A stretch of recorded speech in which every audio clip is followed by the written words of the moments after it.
The silence in the briefing room was deafening as Lieutenant Sarah Chen rolled up her sleeve, revealing the intricate tattoo that had sparked whispers and snickers throughout her first week at Naval Special Warfare Command. The black ink formed, an abstract design that most assumed was decorative, but the 3 Navy SEALs seated across from her suddenly went rigid, their expressions shifting from casual mockery to stunned recognition. Before we jump back in, tell us where you're tuning in from, and if this story touches you, make sure you're subscribed, because tomorrow, I've saved something extra special for you.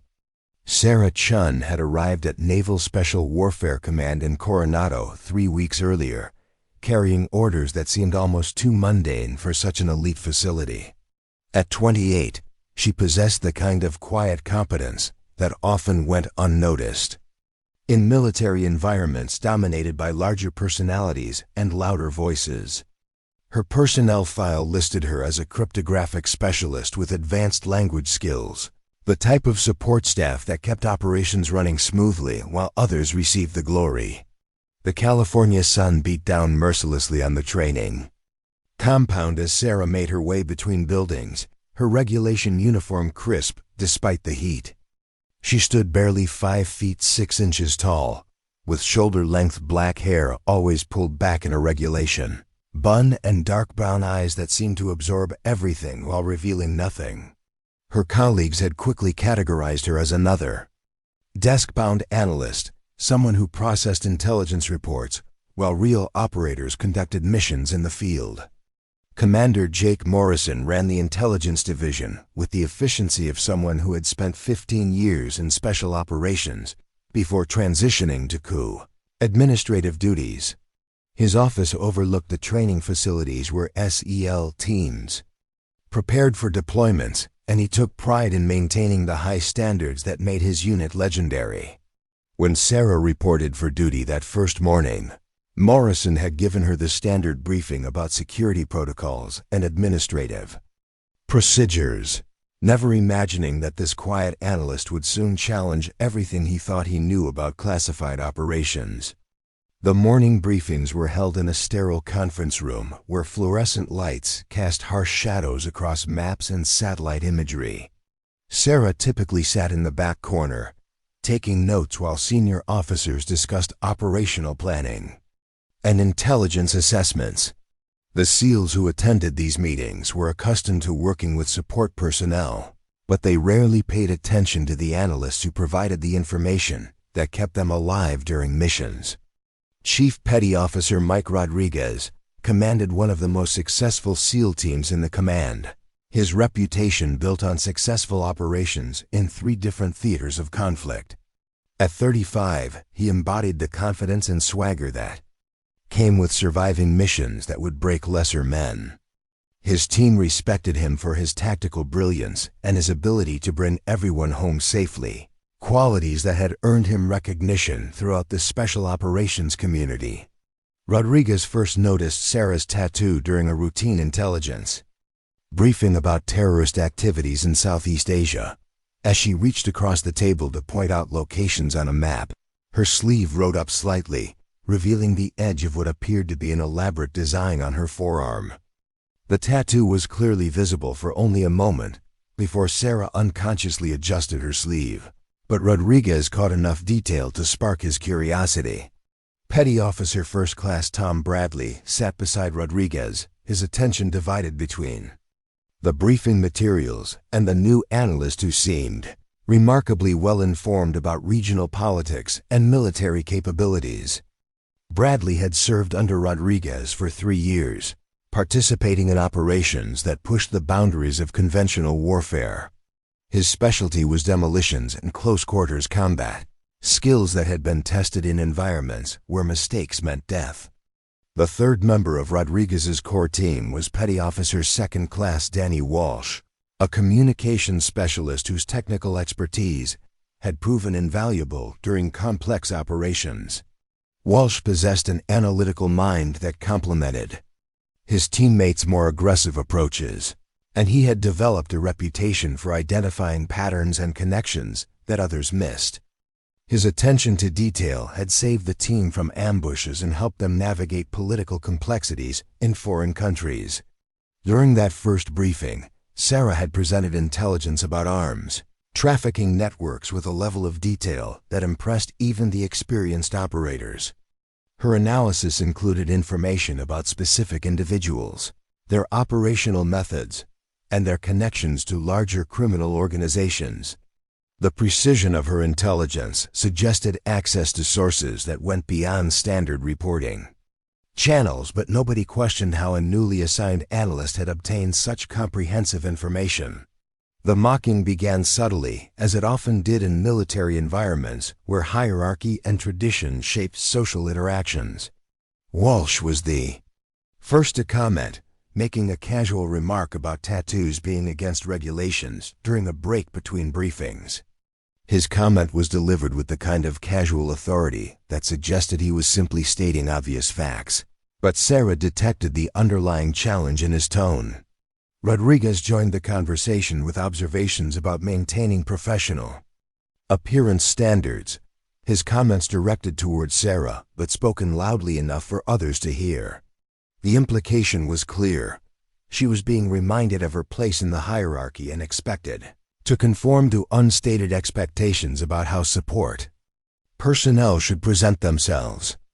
Bradley contributed his own perspective about the importance of respecting military traditions, his remarks carrying the weight of someone who had earned his place through demonstrated performance in combat situations. The three SEALs seemed to derive satisfaction from establishing their authority over someone they perceived as an outsider who didn't understand the culture of elite military units. Sarah listened to their comments without responding directly, her expression remaining neutral while she processed the social dynamics at play. She had encountered similar attitudes throughout her military career, particularly in environments where her expertise was valued, but her presence was merely tolerated. The criticism of her tattoo was really about something deeper, the challenge of integrating into a community that prized conformity and questioned anyone who seemed different. Commander Morrison observed these interactions with the detached interest of someone who had seen similar situations play out countless times. New personnel always faced some degree of hazing, particularly when they joined units with strong cultural identities. Morrison assumed that Sarah would adapt to the expectations of her new environment, either by removing the tattoo or finding ways to keep it completely hidden during duty hours. The intelligence briefings continued with their regular rhythm, covering threats and opportunities across multiple regions where American forces operated. Sarah's contributions grew more confident as she became familiar with the team's operational requirements and communication styles. Her analyses were thorough and actionable, providing the kind of tactical intelligence that helped operators succeed in complex environments. But the comments about her tattoo persisted, becoming a recurring theme that seemed to define her relationship with the SEAL team. Rodriguez would make pointed observations about maintaining professional standards whenever Sarah was present, while Bradley and Walsh contributed their own variations on the theme. The tattoo became a symbol of her outsider status, a visible reminder that she didn't quite belong in their exclusive world. Sarah's actual duties involved processing intelligence reports from various sources, analyzing patterns of enemy activity, and preparing briefing materials for operational planning. Preparing and narrating this story took us a lot of time, so if you are enjoying it, subscribe to our channel. It means a lot to us. Now back to the story. Her work required security clearances that most support personnel never obtained, and she had access to classified information that revealed the true scope of American military activities around the world. The mundane nature of her official responsibilities masked the sensitive nature of the intelligence she processed daily. The cryptographic work that formed the foundation of her official duties required mathematical precision and attention to detail that few people possessed. Sarah could decode encrypted communications, identify patterns in seemingly random data, and reconstruct conversations from fragments of intercepted transmissions. Her language skills allowed her to work with materials in multiple languages, providing translations and cultural context that helped operators understand the environments where they would be deployed. Despite her technical competence, Sarah remained largely invisible to the SEALs who benefited from her work. They saw her as a necessary but unremarkable part of the support infrastructure, someone who processed information but didn't contribute to the real work of conducting operations. The tattoo became a convenient focus for their casual dismissal, a way of reinforcing social boundaries without directly challenging her professional capabilities.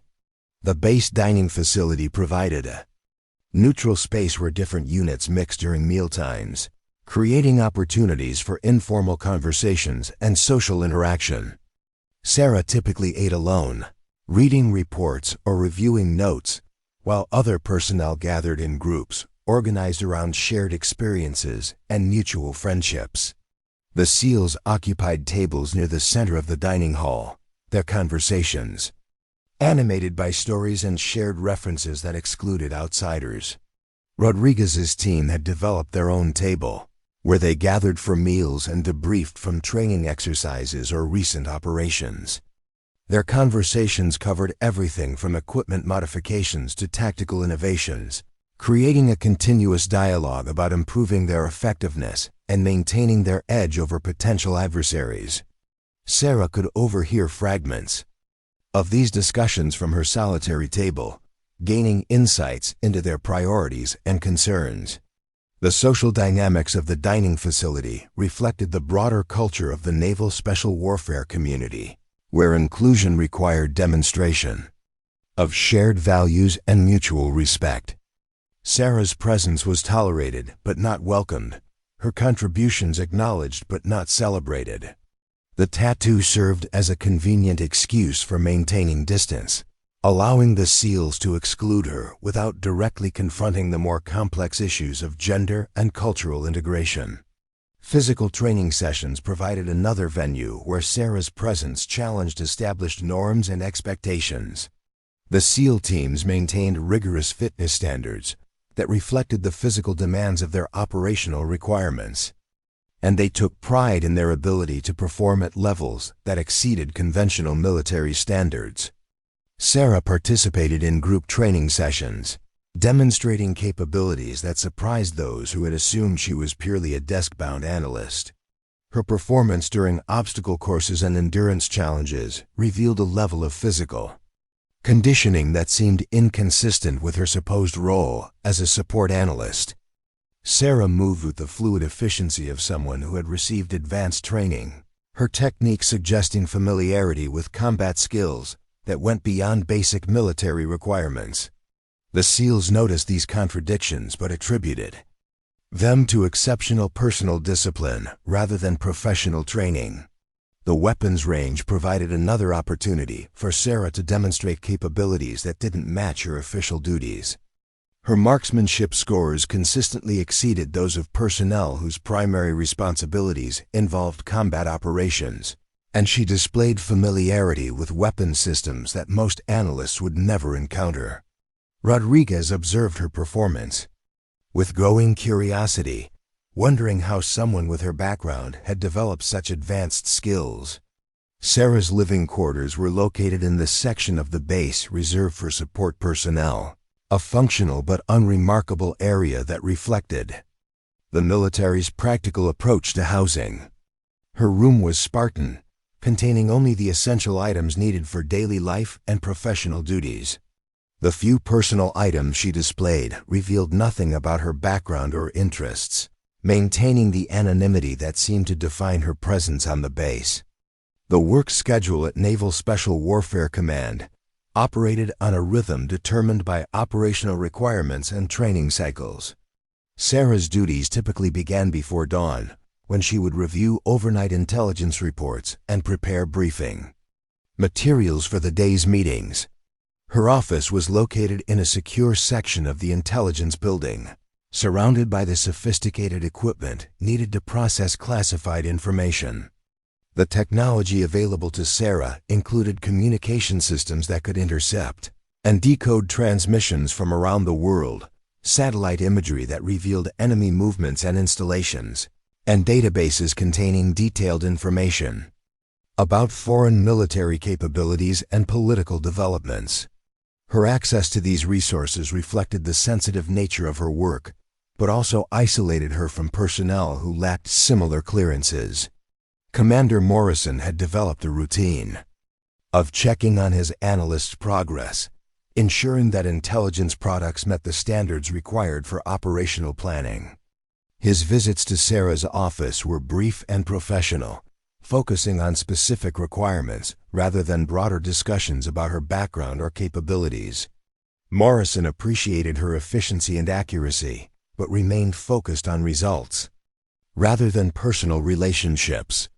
The morning briefings became a regular showcase for Sarah's analytical capabilities, as she presented intelligence assessments that consistently exceeded expectations for someone in her position. Her presentations were thorough and well-organized, providing tactical details that helped operators understand the environments where they would be deployed. The quality of her work gradually earned respect from the SEALs, even as they continued to maintain social distance. Rodriguez found himself paying increasing attention to Sarah's briefings, not just for their intelligence value, but for the insights they provided into her professional capabilities. Her assessments demonstrated knowledge that seemed to extend beyond what someone could learn from reading reports and analyzing data. She spoke about foreign cultures and military organizations with the confidence of someone who had direct experience rather than academic knowledge. The pattern of Sarah's daily activities began to reveal inconsistencies that suggested her role might be more complex than her official duties indicated. She would disappear for hours without explanation, returning with information that couldn't have been obtained through normal channels. Her communications with other agencies occurred through secure channels that bypassed standard reporting procedures, creating a parallel flow of information that Morrison couldn't fully monitor. Bradley noticed that Sarah's understanding of operational requirements seemed remarkably sophisticated for someone whose experience was supposedly limited to analytical work. During briefings about planned operations, she would ask questions that revealed intimate knowledge of tactical considerations and logistical challenges. Her suggestions for improving intelligence collection often focused on techniques that required specialized training and field experience. Walsh's technical expertise allowed him to observe Sarah's use of communication equipment and analytical tools with a professional eye. Her familiarity with advanced systems suggested training that went beyond what most analysts received, and her ability to extract information from complex data streams indicated skills that were typically developed through extensive field experience rather than classroom instruction. The social isolation that initially seemed to result from Sarah's outsider status gradually began to appear more deliberate, as if she was maintaining distance to protect information about her true background and capabilities. Her responses to personal questions were consistently vague, deflecting curiosity while maintaining polite professionalism. The tattoo became a focal point for speculation, but also served as a distraction from more fundamental questions about her identity and experience. The base library provided a quiet refuge where Sarah could conduct research and analysis away from the social pressures of the main working areas. Her reading materials covered subjects that ranged from regional politics to advanced military technologies, creating a comprehensive foundation for understanding global security challenges. The SEALs occasionally encountered her there, noting the advanced nature of her research topics. Evening activities on the base typically involved informal gatherings where personnel could relax and socialize after completing their daily duties. Sarah rarely participated in these events, preferring to maintain the professional distance that had characterized her relationship since arriving at the command. Her absence from social activities reinforced perceptions that she was different from the operators who formed the core of the unit's identity. The training facilities remained active throughout the evening hours, as SEAL teams conducted exercises that prepared them for upcoming deployments. Sarah would sometimes observe these training sessions from a distance, her attention focused on tactical techniques and equipment usage. Her interest in operational procedures seemed to exceed what would be expected from someone whose duties were purely analytical. Rodriguez began to notice Sarah's presence during training sessions, wondering why a cryptographic specialist would invest time in observing combat exercises. Her attention seemed particularly focused on communication procedures and coordination techniques, areas where her official expertise would be most relevant. The intersection of her analytical responsibilities and operational interests created questions about the true nature of her assignment. The secure communication systems that Sarah used for her daily work provided connections to agencies and organizations throughout the intelligence community. Her access to these networks reflected clearances that were typically reserved for personnel with significant operational experience, creating another inconsistency between her supposed background and her actual capabilities. The classification levels of her communications suggested involvement in activities that went beyond routine intelligence analysis. Commander Morrison's oversight of Sarah's work had gradually revealed the sophisticated nature of her analytical products and their impact on operational planning. Her assessments influenced decisions about mission parameters and resource allocation, giving her indirect but significant influence over SEAL team operations. The responsibility inherent in her work seemed disproportionate to her apparent experience and official position. The morning routine that Sarah had established included physical training sessions that began before most personnel were awake. Her exercises were intense and focused, maintaining the kind of physical conditioning that suggested preparation for demands that exceeded routine military requirements. The SEALs who observed her training began to recognize techniques and approaches that were characteristic of special operations preparation. Sarah's interactions with visiting personnel from other agencies revealed connections that extended beyond the normal scope of analytical work. Her conversations with these individuals were conducted with the familiarity of professional colleagues rather than the formal courtesy typically shown to unfamiliar contacts. The nature of these relationships suggested experience with interagency cooperation that would be unusual for someone in her supposed position. The intelligence reports that Sarah processed often contained information that could only have been obtained through sources with direct access to foreign military organizations and terrorist networks. Her ability to verify and contextualize this information suggested familiarity with collection methods and source networks that went beyond what most analysts would encounter. The sophistication of her source material raised questions about her connections to operational activities. Rodriguez's growing curiosity about Sarah's background led him to pay closer attention to her daily activities and professional interactions. Her movement around the base suggested familiarity with facilities and procedures that would typically require extended experience with special operations units. The confidence with which she navigated secure areas indicated access privileges that were inconsistent with her official role. The weapons training sessions that Sarah attended revealed proficiency with systems that were typically used only by special operations personnel. Her handling of advanced equipment suggested training that went beyond basic military requirements, and her tactical knowledge indicated exposure to specialized combat techniques. The SEALs who observed her performance began to recognize skills that were characteristic of elite military units. Bradley's attention to Sarah's tactical knowledge had revealed insights that seemed to come from direct operational experience, rather than academic study.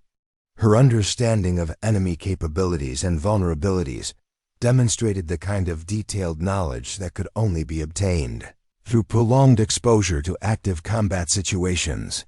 The depth of her expertise suggested involvement in activities that her official duties couldn't explain. Walsh's analysis of Sarah's communication patterns had identified connections to operational units and intelligence agencies that were typically reserved for personnel with extensive field experience. Her access to classified networks and secure communication channels indicated clearances that were inconsistent with her supposed background as a newly assigned analyst. The scope of her professional relationships suggested involvement in activities that extended far beyond routine intelligence work. The contradictions between Sarah's official role and her demonstrated capabilities had created a pattern of questions that the SEAL team couldn't ignore. Her technical expertise, physical conditioning, tactical knowledge, and professional connections all suggested experience that was inconsistent with her personnel file and official duties. The tattoo that had initially seemed like a simple violation of military standards had become a symbol of deeper mysteries about her true identity and background. Commander Morrison's increasing reliance on Sarah's analytical products had demonstrated their value for operational planning, but also raised questions about the sources and methods she used to obtain information. Her intelligence assessments, CONSISTENTL, exceeded the capabilities of other analysts, suggesting access to resources and techniques that weren't available through normal channels. The quality of her work implied professional experience that her official record didn't document. The social dynamics that had initially isolated Sarah from the SEAL team were gradually giving way to professional respect based on her demonstrated capabilities. Her contributions to mission planning and intelligence analysis had proven invaluable, even as questions about her background remained unanswered. The tattoo continued to serve as a focal point for speculation, but the SEAL's attitudes were shifting, from dismissive mockery to genuine curiosity about its significance. The evening briefings that concluded each day's activities provided opportunities for Sarah to demonstrate her comprehensive understanding of global security challenges and operational requirements. Her presentations were consistently thorough and insightful, providing tactical intelligence that helped operators prepare for complex missions. The sophistication of her analysis suggested exposure to classified information and operational experience that extended far beyond her official duties. Rodriguez found himself increasingly impressed by Sarah's professional capabilities and frustrated by the mysteries surrounding her background. Her contributions to his team's operational planning had proven essential for mission success, but her reluctance to discuss her experience and training maintained barriers that prevented full integration into the unit's culture. The tattoo had become a symbol of these contradictions, representing both her outsider status and the unanswered questions about her true identity. The training exercises that occupied much of the SEAL team's time provided ongoing opportunities for Sarah to demonstrate knowledge and skills that seemed inconsistent with her official role. Her observations about tactical procedures and equipment usage revealed familiarity with special operations techniques that would typically require years of specialized training. The depth of her expertise suggested involvement in activities that her personnel file couldn't explain. Bradley's assessment of Sarah's capabilities had evolved from initial skepticism to genuine respect for her professional competence. Her understanding of operational requirements and tactical considerations had proven essential for mission planning, even as questions about her background remained unanswered. The tattoo that had initially seemed like a simple regulatory violation had become a symbol of deeper mysteries about her experience and training.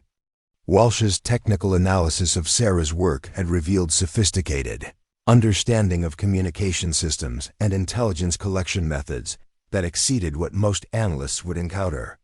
Her familiarity with advanced technologies and operational procedures suggested training that went beyond routine military education. The scope of her expertise indicated involvement in activities that were typically reserved for personnel with extensive field experience. The secure facilities where Sarah conducted her daily work provided access to intelligence resources that were typically restricted to personnel with significant operational experience. Her use of these systems demonstrated familiarity with classified programs and collection methods that would be unusual for someone in her supposed position. The level of her clearances suggested involvement in activities that extended far beyond routine analytical work. Commander Morrison's evaluation of Sarah's performance had consistently exceeded expectations for someone in her position, but also raised questions about the sources of her expertise and the methods she used to obtain information. Her analytical products influenced operational decisions and resource allocation, giving her indirect but significant impact on SEAL team activities.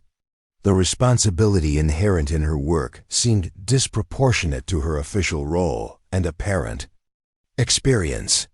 The morning briefings that had become a regular showcase for Sarah's capabilities continued to demonstrate knowledge that seemed to exceed what someone could learn from reading reports and analyzing data. Her presentations revealed understanding of foreign cultures and military organizations that suggested direct experience rather than academic study. The confidence with which she discussed complex operational challenges indicated involvement in activities that her official duties couldn't explain. As the weeks passed, the initial mockery of Sarah's tattoo had gradually transformed into genuine curiosity about its significance and the woman who wore it. The SEAL's attitudes had shifted from dismissive superiority to professional respect based on her demonstrated capabilities, but fundamental questions about her background and experience remained unanswered. The tattoo continued to serve as a visible reminder of the mysteries surrounding her true identity and role within the Naval Special Warfare community. The contradictions between Sarah's official position and her demonstrated expertise had created a pattern of questions that couldn't be ignored by personnel who had built their careers on attention to detail and tactical awareness. Her technical knowledge, physical conditioning, operational understanding, and professional connections all suggested experience that was inconsistent with her personnel file and supposed background. The tattoo had become a symbol of these contradictions, representing both her outsider status and the deeper mysteries about her true identity and capabilities. The intelligence work that formed the foundation of Sarah's official duties continued to produce results that exceeded expectations and influenced operational decisions throughout the Naval Special Warfare community. Her analytical products demonstrated access to sources and methods that were typically restricted to personnel with extensive field experience, creating questions about the true nature of her assignment and the organization she represented. The sophistication of her work implied involvement in activities that extended far beyond routine intelligence analysis. Rodriguez's growing respect for Sarah's professional capabilities had been accompanied by increasing frustration with the barriers that prevented full understanding of her background and experience. Her contributions to operational planning had proven essential for mission success, but her reluctance to discuss her training and previous assignments maintained social distance that prevented complete integration into the team's culture. Tattoo continued to serve as a focal point for speculation about her true identity and the experiences that had shaped her expertise.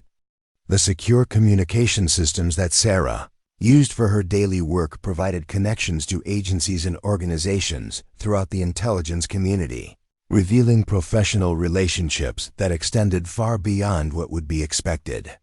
For someone in her supposed position, her interactions with personnel from other agencies were conducted with the familiarity of experienced colleagues rather than the formal courtesy typically shown to unfamiliar contacts. The scope of her professional network suggested involvement in activities that her official duties couldn't explain. The training facilities where SEAL teams, prepared for deployment, continued to provide opportunities for Sarah to demonstrate knowledge and skills that seemed inconsistent with her official role as a cryptographic specialist. Her observations about tactical procedures and equipment usage revealed familiarity with special operations, techniques that would typically require years of specialized training and field experience. The depth of her tactical understanding suggested involvement in activities that extended far beyond routine intelligence work. Bradley's analysis of Sarah's capabilities had revealed expertise that seemed to come from direct operational experience rather than academic study or classroom training. Her understanding of enemy capabilities and vulnerabilities demonstrated the kind of detailed knowledge that could only be obtained through prolonged exposure to active combat situations and classified operations. The sophistication of her tactical insight suggested involvement in activities that her personnel file couldn't document.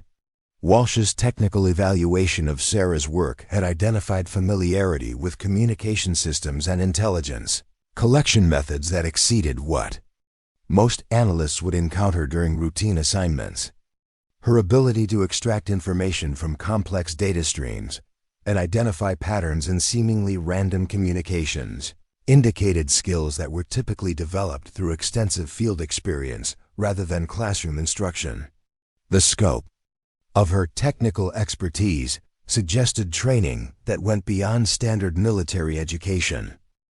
The evening activities that concluded each day's work provided ongoing opportunities for Sarah to demonstrate comprehensive understanding of global security challenges and operational requirements that seemed to exceed what someone could learn from reading reports and analyzing intelligence products.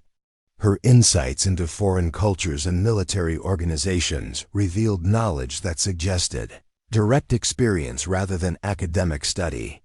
The confidence with which she discussed complex operational challenges indicated involvement in activities that her official duties couldn't explain. As the third week of Sarah's assignment drew to a close, the pattern of contradictions between her official role and demonstrated capabilities had become impossible to ignore. The SEAL team's initial mockery of her tattoo had evolved into genuine curiosity about its significance and the experiences it might represent. The questions surrounding her background and the mysteries about her true identity had transformed their relationship from casual dismissal to professional respect, mixed with frustrated curiosity about the woman who remained an enigma despite her obvious competence and valuable contributions to their operational success. The emergency klaxon shattered the pre-dawn silence at Naval Special Warfare Command, its piercing wail cutting through the morning mist that rolled off San Diego Bay.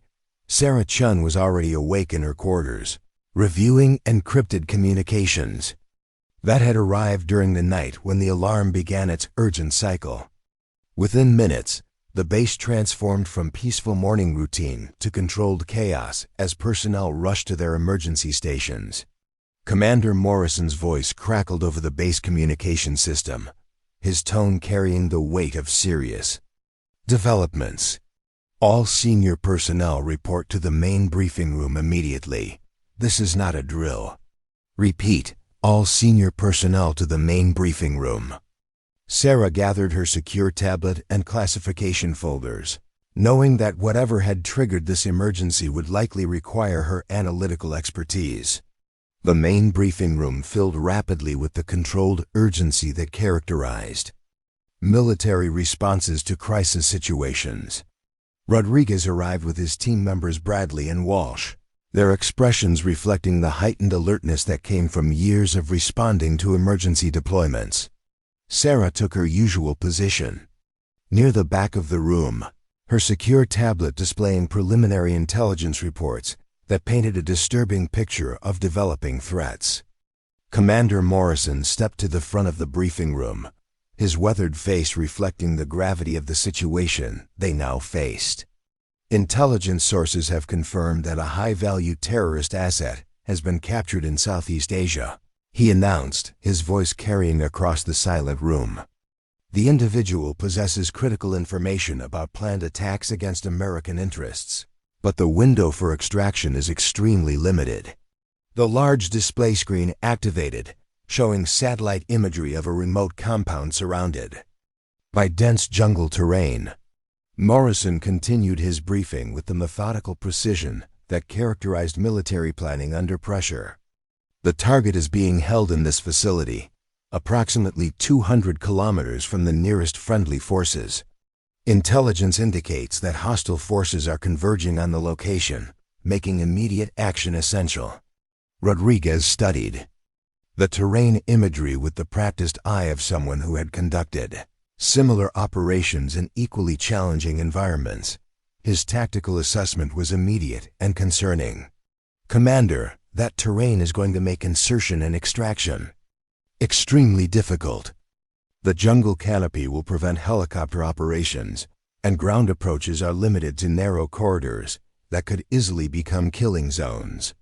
Sarah found herself analyzing the satellite imagery with growing recognition.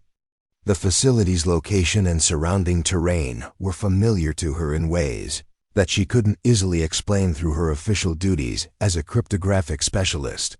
Her understanding of the operational challenges went beyond what someone could learn from studying maps and intelligence reports. Bradley examined the tactical situation with the methodical approach that had kept his team alive during previous deployments. The hostile forces in that region are well equipped and familiar with the terrain, he observed. Any extraction operation would face significant opposition from enemies who understand the local environment better than we do. Walsh's technical analysis focused on the communication challenges that would complicate any rescue operation. The jungle terrain will interfere with radio communications and satellite coordination, he noted. Maintaining contact with extraction forces could be extremely difficult, especially if the operation encounters unexpected resistance. Commander Morrison nodded grimly at these assessments before revealing the most challenging aspect of the developing situation. The captured asset has specifically requested extraction by American forces, but intelligence sources indicate that hostile forces are planning to move the prisoner within 48 hours. After that point, recovery may become impossible. Sarah felt a cold recognition settling in her stomach as she studied the facility's layout and surrounding terrain. The location triggered memories that she had carefully compartmentalized, experiences that her official personnel file couldn't document. Her hands remained steady as she accessed additional intelligence databases, but her mind was racing through implications that the other personnel couldn't fully comprehend. The briefing continued with technical assessments of insertion options and extraction scenarios, each presenting significant risks and limited probability of success. The terrorist organization holding the prisoner had demonstrated sophisticated capabilities and intimate knowledge of local terrain that would make any rescue operation extremely dangerous. Rodriguez raised concerns about the limited intelligence available regarding enemy strength and defensive positions around the target facility. Without better information about hostile forces and their capabilities, his team would be operating essentially blind in territory controlled by experienced adversaries. The risks of casualties or mission failure were substantial under such circumstances. Morrison's response revealed the complexity of the intelligence situation they faced. "Our usual sources in that region have been compromised or eliminated," he explained. "The terrorist organization has systematically eliminated local assets and established comprehensive security around the target facility. Traditional intelligence collection methods are no longer viable." Sarah's tablet displayed classified communications that provided additional context about the captured asset and the terrorist organization responsible for the detention. Her access to these highly classified materials reflected clearances that were inconsistent with her supposed role, but the urgency of the situation left no time for questioning administrative details. The captured individual was identified as Dr. James Patterson, a humanitarian worker whose medical expertise had made him valuable to both relief organizations and intelligence agencies. His knowledge of terrorist networks and planned operations could prevent attacks that would cost hundreds of civilian lives, making his recovery a matter of national security priority. Bradley examined the limited intelligence about Dr. Patterson's condition and the circumstances of his capture. The terrorist organization had demonstrated willingness to execute prisoners when they no longer served strategic purposes, creating time pressure that would force hasty decisions and increase operational risks. Every hour of delay reduced the probability of successful rescue. Walsh analyzed the communication patterns between terrorist cells in the region, identifying coordination activities that suggested preparation for major operations. The intelligence that Dr. Patterson possessed could disrupt these plans, but only if he could be rescued before hostile forces relocated him to a more secure facility. Sarah found herself processing information about the terrorist organization with recognition that troubled her deeply. Their operational methods and tactical approaches were familiar to her, in ways that suggested direct experience rather than analytical study. The patterns of their activities matched intelligence assessments she had prepared, but from sources that her official duties couldn't explain. Commander Morrison outlined the preliminary operational plan that his staff had developed for the rescue mission. SEAL Team 7 would conduct the insertion and extraction, supported by intelligence assets and communication specialists. The timeline was compressed, requiring deployment within 24 hours to maintain any reasonable chance of success. Rodriguez studied the proposed insertion routes with growing concern about the limited options available for reaching the target facility. The jungle terrain channeled approach routes into predictable corridors that hostile forces would likely monitor and defend. His team's survival would depend on intelligence about enemy positions and defensive capabilities that currently didn't exist. The briefing room fell silent as personnel absorbed the magnitude of the challenges they faced. The rescue operation would require skills and knowledge that pushed the boundaries of conventional special operations capabilities. Success would depend on factors that remained unknown, while failure could result in casualties and international complications. Sarah made a decision that would change everything. She stood slowly, feeling the weight of classified experiences that her personnel file couldn't document. "Commander," she said quietly, her voice carrying across the silent briefing room, "I have operational knowledge of that region and the terrorist organization involved that could be essential for mission success." The room erupted in surprised murmurs as personnel processed this unexpected development. Rodriguez stared at Sarah with a mixture of surprise and skepticism. "Chen, you're a cryptographic specialist," he said carefully. "What kind of operational knowledge could you possibly have about terrorist organizations in Southeast Asia?" Sarah felt the moment of decision arriving that she had both anticipated and dreaded since arriving at Naval Special Warfare Command. Her cover as a routine analyst was about to be blown, but the lives at stake made revelation inevitable. "Commander, I need to brief you and the team leaders privately about my actual background and capabilities." Morrison studied Sarah with dawning recognition that her presence at his command might not be the routine assignment it had appeared to be. The intelligence products she had prepared and her sophisticated understanding of operational requirements suddenly took on new significance. "Very well, Chen. Briefing room 2, immediately." The smaller conference room provided privacy for conversations that couldn't be conducted in front of general personnel.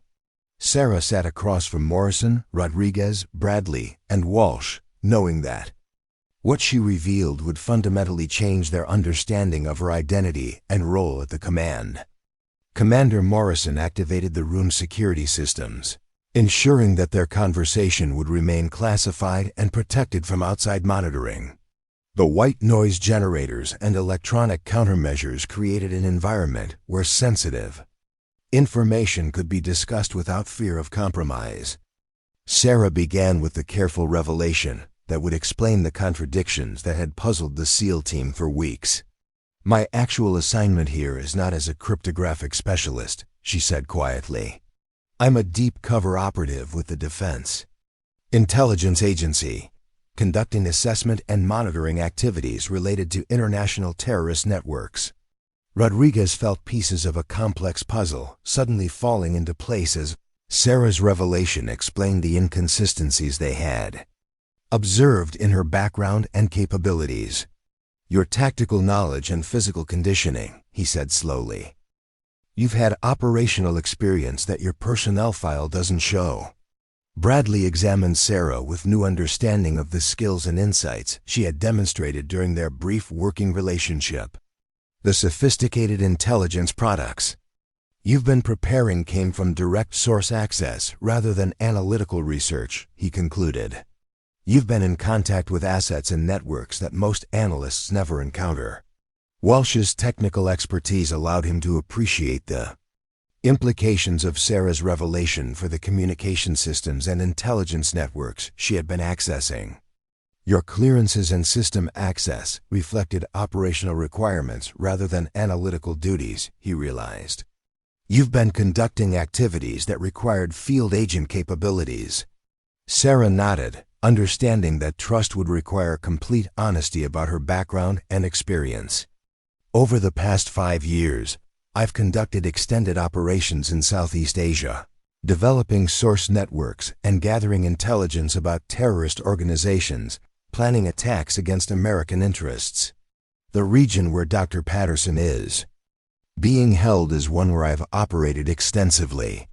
Commander Morrison processed this information with the methodical approach that had characterized his successful military career. The Defense Intelligence Agency doesn't typically place deep cover operatives in routine, analytical positions without specific operational requirements, he observed. What mission brought you to my command? Sarah's response revealed the complexity of the intelligence situation that had brought her to Naval Special Warfare Command under false pretenses. Intelligence sources indicated that terrorist organizations were planning coordinated attacks against Special Operations Forces, she explained. My assignment was to assess vulnerabilities and recommend security improvements while maintaining cover as routine support personnel. The implications of Sarah's actual identity transformed the rescue operation from a challenging but conventional mission into something far more complex. Her knowledge of the terrorist organization and the region where Dr. Patterson was being held could provide tactical advantages that would significantly improve the probability of mission success. Rodriguez found himself reevaluating every interaction he had with Sarah since her arrival at the command. Her observations about operational procedures and tactical considerations suddenly made sense in the context of her actual experience and training. The tattoo that his team had mocked represented something far more significant than a simple regulatory violation. Bradley's assessment of Sarah's capabilities took on new meaning as he understood that her skills had been developed through operational experience rather than theoretical training. Her familiarity with weapons systems and tactical procedures reflected field experience that few analysts would ever obtain. Walsh realized that Sarah's technical expertise with communication systems and intelligence collection methods reflected specialized training that was typically reserved for operational personnel rather than support staff. Her ability to extract information from complex data streams indicated skills that had been developed through extensive field experience. Sarah continued her revelation with information that would prove crucial for the rescue operation. The terrorist organization holding Dr. Patterson is led by an individual known as Hassan al-Rashid, who has been on intelligence watch lists for over a decade. His operational methods are sophisticated, and he has demonstrated capability to anticipate and counter conventional military operations. Commander Morrison accessed classified databases to verify the information Sarah was providing, finding confirmation that her knowledge extended far beyond what any routine analyst could possess. The detail and accuracy of her intelligence about Hassan al-Rashid's organization indicated direct operational contact with sources who had intimate knowledge of terrorist activities. The rescue operation suddenly had access to intelligence assets that could provide tactical advantages unavailable through conventional channels. Sarah's source networks in Southeast Asia could provide real-time information about enemy positions, defensive capabilities, and operational plans that would significantly improve the SEAL team's chances of success. Rodriguez began to understand that Sarah's presence at the command represented an opportunity rather than just an additional complication. Her operational experience in the target region and knowledge of the terrorist organization could provide his team with tactical advantages that would make the difference between mission success and catastrophic failure. Bradley found himself reconsidering his initial assessment of Sarah's capabilities and role within their operational planning. Her understanding of enemy tactics and regional politics could provide insights that would help his team navigate the complex challenges they would face during the rescue operation. Walsh's technical analysis of the communication challenges facing the rescue operation could benefit significantly from Sarah's knowledge of terrorist communication methods and electronic warfare capabilities. Her experience with their operational procedures could help his team maintain contact with extraction forces despite enemy interference. Sarah's revelation about her true identity and operational background explained the mysteries that had surrounded her since arriving at Naval Special Warfare Command. The tattoo that had sparked mockery and speculation suddenly took on new significance as a potential indicator of classified activities and operational experience. Commander Morrison made the decision that would integrate Sarah into the rescue operation as a full participant rather than support personnel. Chen, your operational knowledge of the target region and terrorist organization makes you essential for mission success, he announced. You'll deploy with SEAL Team 7 as intelligence specialist and regional advisor. Rodriguez felt his tactical planning for the rescue operation suddenly gaining access to intelligence resources that could transform their approach to the mission. Sarah's source networks and operational experience would provide real-time information about enemy activities and defensive positions that conventional intelligence couldn't obtain. The briefing continued with Sarah providing detailed intelligence about Hassan al-Rashid's organization, their operational methods, and the facility where Dr. Patterson was being held. Her knowledge revealed vulnerabilities and tactical approaches that hadn't been apparent from satellite imagery and conventional intelligence reporting. Bradley began incorporating Sarah's tactical insights into his assessment of equipment requirements and operational procedures for the rescue mission. Her understanding of enemy capabilities would help his team prepare for specific threats and challenges they would encounter in the target region. Walsh found that Sarah's knowledge of terrorist communication systems would allow his team to monitor enemy activities and potentially intercept operational communications during the rescue operation. Her experience with their electronic warfare capabilities would help maintain secure communications despite hostile interference. The rescue operation transformed from a challenging mission with limited intelligence support into a sophisticated operation with access to human intelligence networks and operational expertise that significantly improved the probability of success. Sarah's revelation had provided tactical advantages that could make the difference between mission accomplishment and disaster. Commander Morrison authorized the operational planning to proceed with Sarah's full integration into the mission as intelligence specialist and regional advisor. Her unique combination of analytical expertise and operational experience would provide capabilities that no other available personnel could match. Sarah felt the weight of responsibility settling on her shoulders as she prepared to reveal classified information that would expose source networks and operational methods she had spent years developing. The rescue of Dr. Patterson required resources that could compromise her cover and endanger assets throughout Southeast Asia. Rodriguez began detailed tactical planning with access to intelligence about enemy positions and defensive capabilities that would allow his team to develop approaches and contingency plans based on accurate information rather than speculation. Sarah's knowledge would help them navigate challenges that could otherwise prove insurmountable. The operational timeline compressed as planning accelerated with access to Sarah's intelligence networks and regional expertise. The rescue mission gained sophistication and tactical advantages that transformed it from a desperate gamble into a carefully planned operation with realistic chances of success. Bradley found his equipment preparations and tactical assessments benefiting from detailed knowledge of enemy capabilities and operational methods that Sarah's experience provided. Her insights would help his team prepare for specific challenges and threats they would encounter during the mission.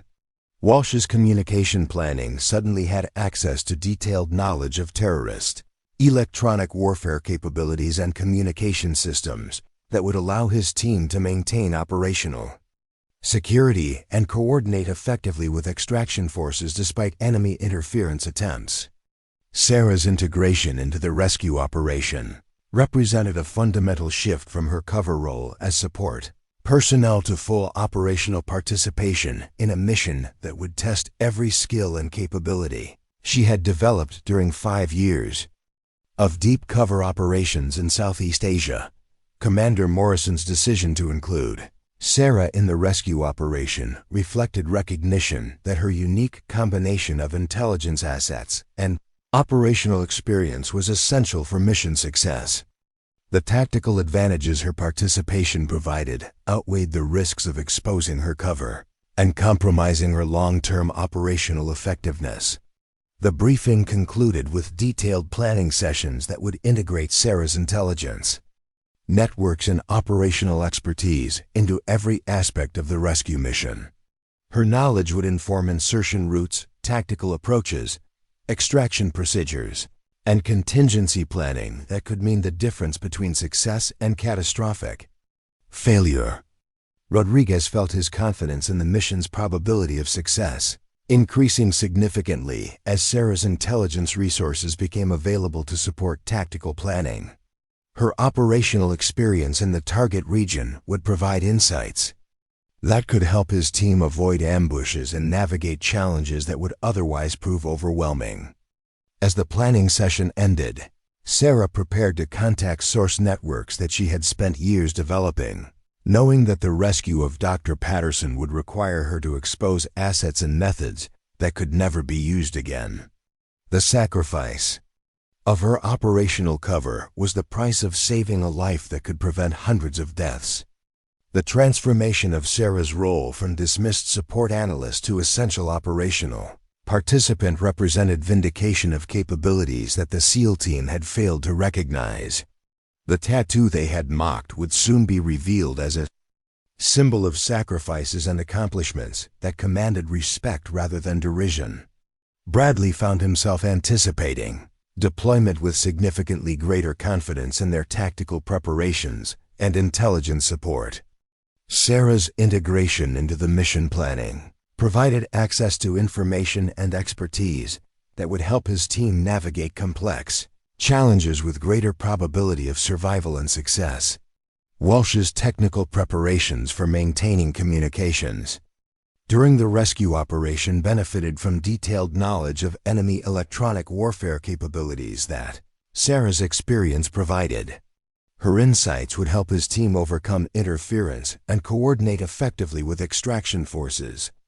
Throughout the mission, the rescue operation had evolved from a desperate attempt with limited intelligence support into a sophisticated mission with access to human intelligence networks and operational expertise that significantly improved tactical advantages and probability of successful mission completion. Commander Morrison recognized that Sarah's revelation represented both an opportunity and a complication for his command's operational security. Her true identity as a deep cover operative would require careful management to prevent compromise of other classified activities and personnel assignments. Sarah's preparation for operational deployment required her to access communication systems and intelligence networks that would reveal the full scope of her capabilities and resources. To personnel who had dismissed her as routine support staff, the contradiction between her cover identity and actual capabilities would soon become impossible to conceal. The tactical planning that followed Sarah's revelation proceeded with access to detailed intelligence about enemy positions, defensive capabilities, and operational methods that conventional reconnaissance couldn't provide. Her source networks would supply real-time information that could prevent ambushes and guide tactical decisions throughout the rescue operation. Rodriguez found his assessment of mission risks and requirements changing significantly as Sarah's intelligence resources became available to support operational planning.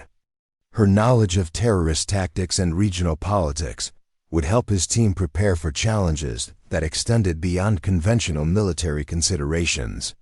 The equipment preparations and logistical planning for the rescue mission benefited from Sarah's detailed knowledge of environmental conditions and enemy capabilities in the target region.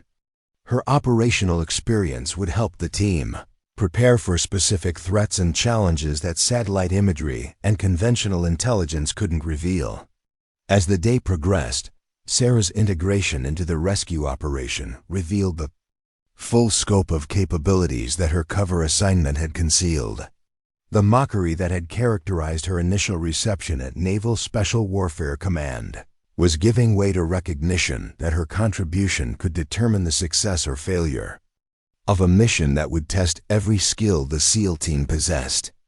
The helicopter's rotor blades cut through the humid air above the South China Sea as Sarah Chen adjusted her tactical headset, preparing for insertion into hostile territory. 12 hours had passed since her revelation in the briefing room, and the SEAL team's attitude toward her had undergone a complete transformation. Rodriguez sat across from her in the aircraft's cargo bay, reviewing final tactical coordinates with the respect reserved for proven operators. Sarah's sleeve was rolled up, revealing the tattoo that had sparked weeks of mockery and speculation. In the helicopter's dim lighting, the intricate design was clearly visible to Bradley and Walsh, who now understood they were looking at something far more significant than decorative artwork. The black ink formed symbols that represented classified operations and sacrifices that few people would ever comprehend. The tattoo depicted a stylized phoenix rising from flames, but embedded within the design were subtle elements that held deeper meaning for those who understood their significance. Small numeric sequences were woven into the artistic patterns, representing coordinates and dates that marked locations where covert operations had been conducted. The artwork served as both memorial and operational record, honoring fallen colleagues, while documenting missions that official records would never acknowledge. Rodriguez studied the tattoo with growing recognition of its true meaning.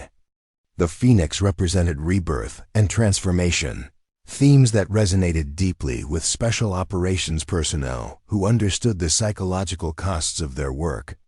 But the numeric elements hidden within the design revealed operational details that spoke to experiences beyond conventional military service. Bradley found himself examining the tattoo's intricate details with new appreciation for the woman who wore it. Each element of the design appeared to represent specific experiences and sacrifices that had shaped Sarah's identity as an operative. The artwork was a visual autobiography that documented a career spent in shadows where official recognition was impossible. Walsh recognized that the tattoo's technical precision reflected the same attention to detail that characterized Sarah's analytical work and operational planning. The mathematical relationships between design elements suggested symbolic representation of geographic coordinates and temporal sequences that held operational significance. As the helicopter approached the insertion point, Sarah activated her secure communication system to contact source networks that had remained dormant during her cover assignment. The coded transmissions revealed the scope of her intelligence assets throughout Southeast Asia, networks that had taken years to develop and required constant maintenance to remain viable. The first response came from a contact-designated Phoenix 7, confirming that Hassan al-Rashid's organization had increased security around the facility where Dr. Patterson was being held. The intelligence included detailed information about guard rotations, defensive positions, and planned prisoner movement that would prove crucial for timing the rescue operation. Rodriguez received real-time intelligence updates through Sarah's source networks that transformed his tactical understanding of the mission environment. Enemy strength was higher than anticipated, but their defensive positions revealed vulnerabilities that could be exploited through approaches that conventional reconnaissance would never have identified. Bradley's equipment preparations had benefited from detailed intelligence about enemy weapons and communication systems that Sarah's contacts provided. The terrorist organization used sophisticated equipment, but her sources had identified specific vulnerabilities in their defensive arrangements that could be exploited during the rescue operation. Walsh found his communication planning enhanced by detailed knowledge of enemy electronic warfare capabilities that Sarah's intelligence networks had gathered through extended surveillance. Her contacts could provide real-time updates about terrorist communication activities that would help his team maintain operational security throughout the mission. The helicopter's crew chief announced their approach to the insertion point, a clearing in dense jungle terrain where Sarah's contacts had confirmed the absence of enemy surveillance. The landing zone had been selected based on intelligence that only her source networks could provide, offering tactical advantages that satellite imagery couldn't reveal. Sarah's pre-deployment briefing had revealed the full scope of her operational background to the SEAL team, explaining capabilities and experiences that her cover assignment had concealed. 5 years of deep cover operations in Southeast Asia had provided her with language skills, cultural knowledge, and source networks that were essential for mission success. The tattoo's significance became clear as Sarah explained its symbolic representation of operations conducted throughout the region. Each element of the design marked locations where she had conducted intelligence gathering, source recruitment, and direct action missions that official records would never document. The artwork was both memorial and operational history. Rodriguez felt his respect for Sarah's operational expertise growing as her intelligence updates provided tactical advantages that conventional assets couldn't match. Her understanding of enemy capabilities and vulnerabilities came from direct experience rather than theoretical knowledge, offering insights that could determine mission success or failure. The insertion proceeded smoothly, with Sarah's contacts providing real-time confirmation that enemy forces remained unaware of their presence. The SEAL team moved through jungle terrain, following routes that her source networks had identified as safe from hostile surveillance and defensive positions. Bradley found his tactical movement benefiting from detailed knowledge of terrain features and enemy positions that Sarah's intelligence assets provided. Her contacts guided them around ambush sites and surveillance positions that would have been impossible to detect through conventional reconnaissance methods. Walsh's communication procedures maintained contact with extraction forces despite enemy electronic warfare efforts, using techniques and frequencies that Sarah's operational experience had proven effective against terrorist countermeasures. Her knowledge of enemy capabilities allowed his team to maintain coordination throughout the approach to the target facility. The target facility appeared exactly as Sarah's intelligence had described, with defensive positions and guard rotations, matching the detailed information her sources had provided. The accuracy of her tactical intelligence validated the risks she had taken in exposing her cover and revealing her operational capabilities. Sarah's role during the assault phase demonstrated combat skills that exceeded anything the SEAL team had anticipated from someone whose cover was cryptographic specialist. Her movement techniques and tactical awareness reflected extensive training and operational experience that her personnel file couldn't document. The rescue of Dr. Patterson proceeded according to plans that incorporated intelligence about facility layout and enemy procedures that only Sarah's source networks could have provided. Her operational knowledge enabled tactical approaches that minimized risks while maximizing probability of mission success. Rodriguez coordinated the extraction with confidence based on real-time intelligence updates that Sarah's contacts provided about enemy response activities. Her source networks monitored terrorist communications and movements, providing early warning about hostile reinforcements and pursuit efforts. Bradley's demolition work benefited from detailed knowledge of facility, construction, and defensive systems that Sarah's intelligence had gathered through extended surveillance.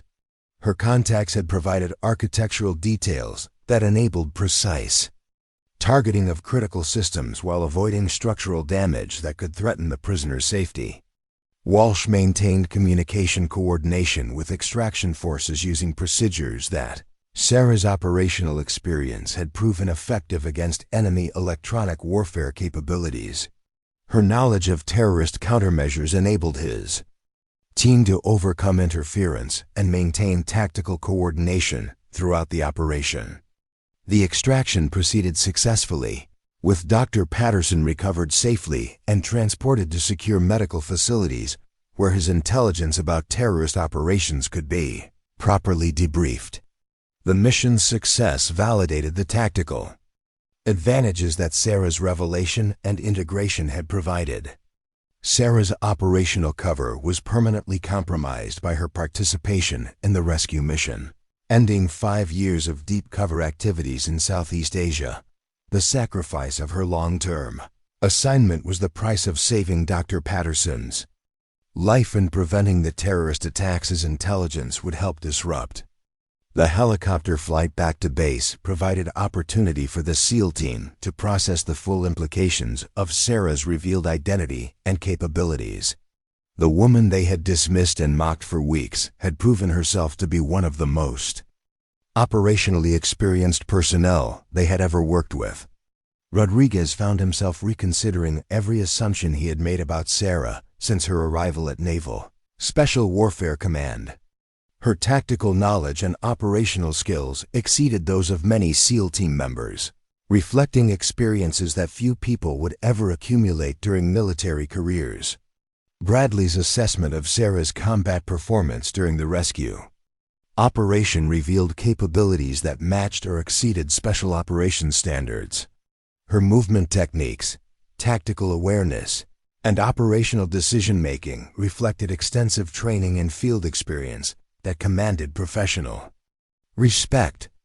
Walsh recognized that Sarah's technical expertise with communication systems and intelligence networks reflected specialized training that was typically reserved for the most experienced operational personnel. Her ability to coordinate complex activities while maintaining security exceeded what most analysts could accomplish. The debriefing session conducted upon their return to base revealed the full scope of intelligence that Dr. Patterson possessed about planned terrorist operations. His knowledge would enable disruption of attacks that could have cost hundreds of civilian lives, validating the risks taken during his rescue. Commander Morrison's evaluation of the mission's success emphasized the crucial role that Sarah's intelligence networks and operational expertise had played in enabling tactical approaches that conventional assets couldn't support. Her contribution had transformed a desperate rescue attempt into a carefully planned operation with realistic chances of success. The tattoo that had sparked weeks of mockery was formally recognized as a symbol of operational sacrifice and achievement that deserved respect rather than derision. Sarah's revelation had educated the SEAL team about the dedication and courage required for extended, deep cover operations in hostile environments. Sarah's integration into the Naval Special Warfare community proceeded with recognition of her proven capabilities and operational experience. Her cover assignment ended, but her expertise in Southeast Asian operations and terrorist networks made her valuable for future mission planning and intelligence analysis. Rodriguez submitted recommendations that Sarah be assigned permanently to his team as intelligence specialist and regional advisor. Her operational knowledge and tactical capabilities would enhance their effectiveness during future deployments to Southeast Asia and similar operational environments. Bradley's after-action report emphasized Sarah's combat performance and tactical contributions during the rescue operation. Her skills and experience exceeded what most support personnel could provide, recommending her integration into operational planning for missions requiring specialized regional expertise. Walsh's technical assessment highlighted Sarah's sophisticated understanding of communication systems and electronic warfare techniques that had proven essential for maintaining coordination during complex operations. Her expertise warranted inclusion in advanced training programs and mission planning activities. The rescue mission's success generated recognition throughout the Special Operations community for innovative approaches to intelligence integration and operational planning. Sarah's role demonstrated the value of deep cover operatives whose expertise could provide tactical advantages unavailable through conventional assets. Dr. Patterson's intelligence. The briefing revealed the scope of terrorist operations that his rescue had helped disrupt. Multiple planned attacks were prevented through information that validated the risks taken during his extraction and the sacrifice of Sarah's operational cover. Sarah's personnel file was updated to reflect her actual background and operational achievements, ending the charade that had concealed her true identity and capabilities. Her service record documented 5 years of successful deep cover operations that had prevented numerous terrorist attacks and saved countless civilian lives. The tattoo's symbolic significance was understood throughout the command as representing operational sacrifice and dedication that exemplified the highest standards of military service. Sarah's willingness to expose her cover to save Dr. Patterson's life demonstrated courage that commanded universal respect. Commander Morrison's recommendations resulted in Sarah's promotion and formal recognition for her operational achievements and contribution to mission success. Her expertise in Southeast Asian operations made her valuable for future planning and training activities throughout the Naval Special Warfare community. The transformation of attitudes towards Sarah reflected broader recognition that operational effectiveness required diverse capabilities and expertise that extended beyond conventional special operations training. Her contribution demonstrated the value of personnel whose backgrounds and skills challenged traditional assumptions about military roles. Rodriguez's team benefited from Sarah's continued participation in training exercises and mission planning activities. Her operational experience provided insights that enhanced their tactical capabilities and preparation for deployments to regions where her expertise was relevant. Bradley found his tactical planning enhanced by access to Sarah's knowledge of enemy capabilities and operational methods. Her experience with terrorist organizations provided detailed understanding of threats and vulnerabilities that improved his team's preparation for complex missions. Walsh's technical training benefited from Sarah's sophisticated understanding of communication systems and electronic warfare techniques. Her operational experience provided practical knowledge that enhanced his capabilities and effectiveness during missions requiring advanced coordination and security measures. The Naval Special Warfare community's recognition of Sarah's achievements led to her assignment as instructor for advanced courses in intelligence analysis and regional operations. Her expertise in deep cover activities and source network development provided valuable training for personnel preparing for similar assignments. Sarah's tattoo became a symbol of operational excellence and sacrifice that inspired respect throughout the command. Her story demonstrated that extraordinary capabilities could be found in unexpected places, challenging assumptions about personnel assignments and military roles. The successful integration of Sarah's intelligence networks into operational planning established new protocols for utilizing deep cover assets during crisis situations. Her contribution to the rescue mission provided a model for future operations requiring specialized regional expertise and source network access. Dr. Patterson's recovery and the prevention of multiple terrorist attacks validated the decision to expose Sarah's operational cover. The lives saved through intelligence obtained during his rescue demonstrated that short-term tactical advantages could justify long-term strategic sacrifices. Sarah's ongoing role at Naval Special Warfare Command reflected recognition that her unique combination of analytical expertise and operational experience provided capabilities that enhanced mission effectiveness. Her contribution to training and planning activities ensured that future operations would benefit from lessons learned during 5 years of deep cover activities. The tattoo that had once been a source of mockery was now understood as a symbol of dedication and sacrifice that exemplified the highest standards of military service. Sarah's story inspired recognition that extraordinary achievements often came from individuals whose true capabilities remained hidden until circumstances demanded their revelation. The transformation of relationships within the SEAL team reflected broader understanding that operational effectiveness required recognition and utilization of diverse talents and experiences. Sarah's integration demonstrated that prejudice and assumptions could prevent recognition of valuable capabilities until crisis situations forced proper evaluation.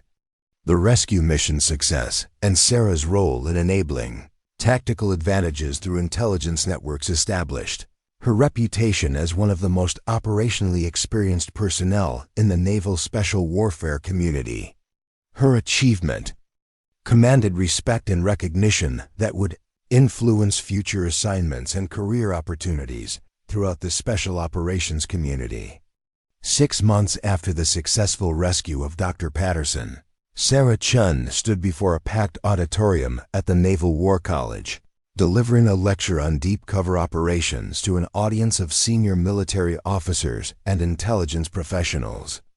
The woman who had once been dismissed as a routine analyst was now recognized as one of the foremost experts on counterterrorism operations in Southeast Asia. The auditorium buzzed with respectful attention as Sarah described the complexities of maintaining operational cover while developing source networks in hostile environments. Her insights came from 5 years of lived experience that academic theories couldn't replicate. The tattoo on her forearm was visible as she gestured toward tactical diagrams, no longer hidden but displayed with pride as a symbol of her dedication to protecting American lives. Admiral Rebecca Harrison, the commanding officer of Naval Special Warfare Command, introduced Sarah with recognition that reflected the transformation in how the military viewed her contributions. Lieutenant Commander Chen's operational achievements have redefined our understanding of intelligence integration and deep cover operations, the Admiral announced. Her willingness to sacrifice years of careful preparation to save a single life exemplifies the values we strive to uphold. Rodriguez sat in the front row with Bradley and Walsh, their presence a testament to the bonds forged during the rescue mission that had changed all their lives. The SEAL team that had once mocked Sarah's tattoo now served as her strongest advocates, sharing her story throughout the Special Operations community as an example of how prejudice could blind people to extraordinary capabilities.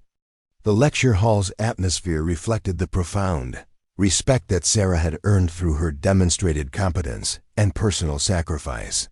Military personnel who had initially questioned her qualifications now competed for opportunities to attend her training courses and benefit from her operational insights.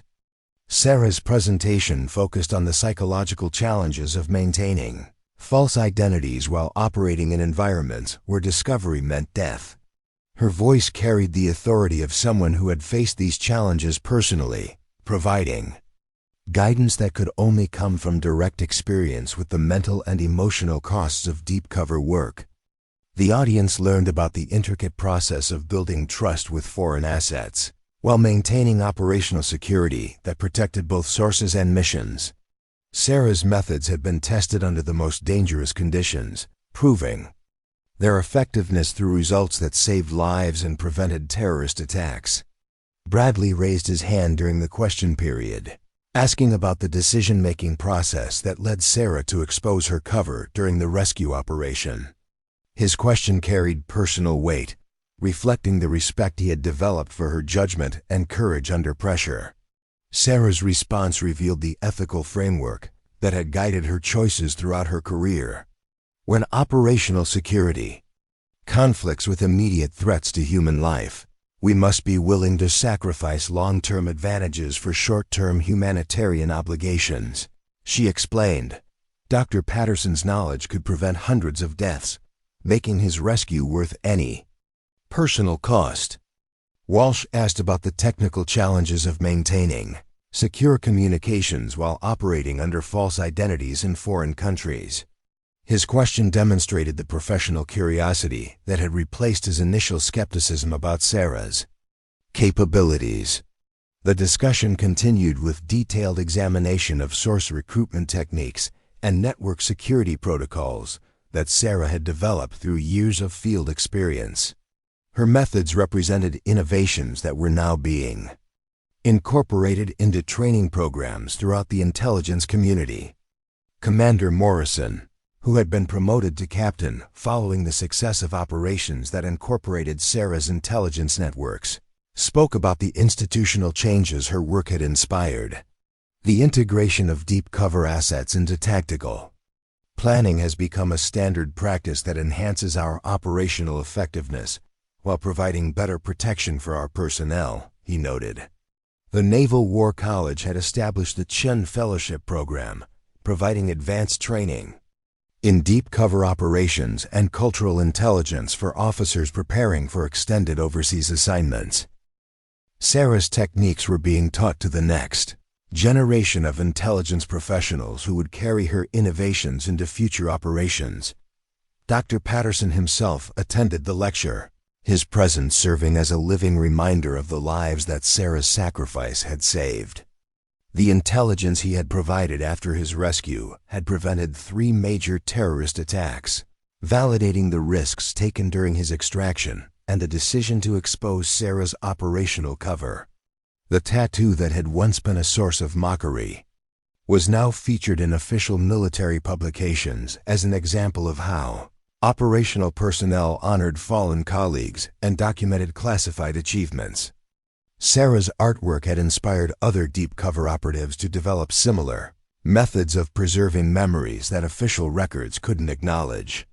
Rodriguez shared his perspective on how working with Sarah had changed his understanding of intelligence integration and operational planning.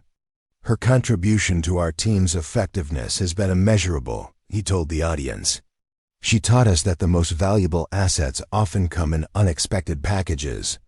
The academic environment of the Naval War College provided a platform for Sarah to share lessons learned from her operational career with personnel who would benefit from her experience. Her transition from field operations to education allowed her to influence a broader audience while maintaining the security protocols that protected ongoing operations.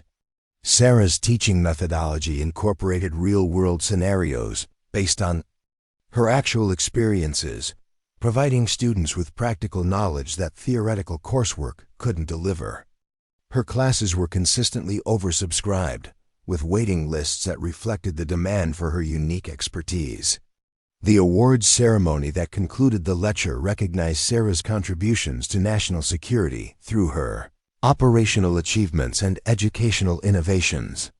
The Defense Intelligence Agency's highest civilian honor was presented by the director himself, acknowledging her exceptional service and personal sacrifice. The citation accompanying Sarah's award specifically mentioned her willingness to expose years of careful operational preparation to save Dr. Patterson's life, describing her decision as exemplifying the highest traditions of military service and humanitarian values. The recognition validated choices that had initially been questioned by supervisors concerned about operational security. Bradley spoke during the ceremony about the transformation in his team's understanding of Sarah's capabilities and character. We learned that our initial judgments were based on prejudice rather than evidence, he admitted. Sarah taught us that extraordinary people often hide their achievements rather than displaying them, and that true professionals earn respect through actions rather than appearances. Walsh's tribute focused on Sarah's technical expertise and its contribution to mission success. Her knowledge of communication systems and electronic warfare techniques exceeded what most specialists achieve in entire careers. He noted, but more importantly, her willingness to share that knowledge improved our capabilities and probably saved our lives. The evening reception following the ceremony brought together personnel from throughout the intelligence and special operations communities, creating opportunities for Sarah to reconnect with colleagues and sources who had supported her work. Over the years, the gathering celebrated not just her individual achievements, but the collaborative relationships that made successful operations possible. Sarah's parents attended the ceremony, finally learning details about their daughter's career that security classifications had previously concealed. Their pride was evident as they met colleagues who described her contributions to operations that had protected American interests around the world. The tattoo story had become legendary within the special operations community, inspiring other personnel to find ways of honoring sacrifices and achievements that official recognition couldn't acknowledge. Sarah's example encouraged creativity in preserving memories and documenting experiences that security requirements kept hidden from public view. The changes in military culture that Sarah's story had inspired extended beyond recognition of individual capabilities to broader acceptance of diverse backgrounds and non-traditional career paths. Her success challenged assumptions about qualifications and experience that had limited opportunities for unconventional but highly capable personnel. Rodriguez announced his team's establishment of an annual training exchange with the Chen Fellowship program, creating ongoing opportunities for SEAL personnel to benefit from advanced instruction in cultural intelligence and deep cover techniques. The partnership would ensure that future operators received training and capabilities that Sarah's experience had proven essential. The legacy of Sarah's revelation extended throughout the Naval Special Warfare community, influencing recruitment practices and training programs that now recognize the value of personnel whose backgrounds might not fit traditional patterns, but whose capabilities could provide crucial advantages in complex operational environments. Her story became required reading at military academies and professional education programs, illustrating the importance of looking beyond surface appearances to recognize true competence and dedication.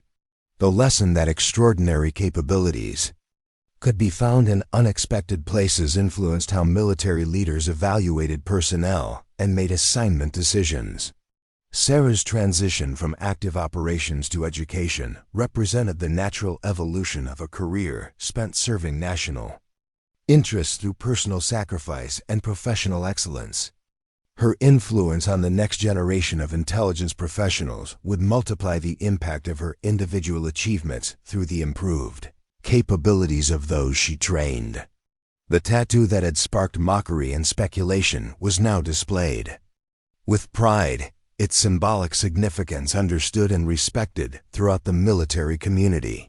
Sarah's willingness to expose its meaning had educated colleagues about the hidden sacrifices that protected American lives, inspiring greater appreciation for the quiet heroes who served in shadows. The final recognition of Sarah's achievements came through her selection as the keynote speaker for the annual Special Operations Symposium, where she would address the entire community of personnel involved in the most sensitive and dangerous military missions. Her story had become a symbol of dedication and sacrifice that embodied the values these professionals strive to uphold. As the evening concluded, Sarah reflected on the journey that had brought her from mockery and dismissal to recognition and respect. The transformation hadn't changed her fundamental commitment to protecting American lives, but it had provided opportunities to influence a broader audience and ensure that future operations would benefit from lessons learned through years of dangerous and difficult work. The relationships forged with Rodriguez, Bradley, and Walsh had evolved from professional cooperation to genuine friendship based on mutual respect and shared experiences. Their initial prejudice had given way to understanding that true worth was measured by actions rather than appearances, and that the most valuable teammates often came from unexpected backgrounds. Up next, you've got two more standout stories. Right on your screen. If this one hit the mark, you won't want to pass these up. Just click and check them out.